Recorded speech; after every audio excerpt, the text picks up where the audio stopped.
ما پرون ویلو چې نن ورځ باندې روزه نیول حرام ده څه دي جی او اوس هم الحمدلله په باندې دوه حل ما په دې کې د پاکستان کروڑونه خلک راځي دي کنه زه د خلکو د شریعت حکم ته د اغیزان برابر کې زه شریعت کې تحریف کولای نه شم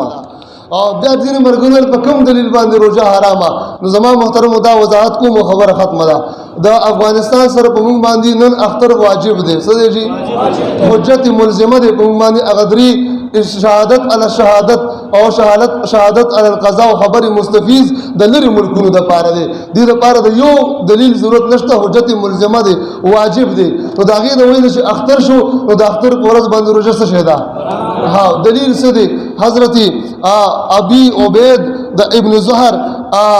ابن ازهر غلام فرمائی بخاری و مسلم دوارا متفقن علیہ روایت تے دے فرمائی شہاد حضرت عمر بن خطاب رضی اللہ عنہ داختر مست حاضر شما فقال عمر فاروق کو فرمائل حازان یومان دا اختر دو رزی دی ورکوٹی اختر رزو او دا غٹ اختر رزو نہا رسول اللہ صلی اللہ علیہ وسلم عن سیامہما نبی علیہ السلام دا دی روجی نصف فرمائل دا منع فرمائل دا الا علم النحو کم ویل دیار الا لا تصوموا بی هذه الایام فانها ایام اکل و شرب و بغال دا علم النحو کې مشتری وی دلیل به څه دی باولا کې اوله درجه کې دا احادیث د وجنا امام نووي رحم الله فرمای پدې تمام امت اجماع دا چې پدې ورځ روزنی ول څه شي دي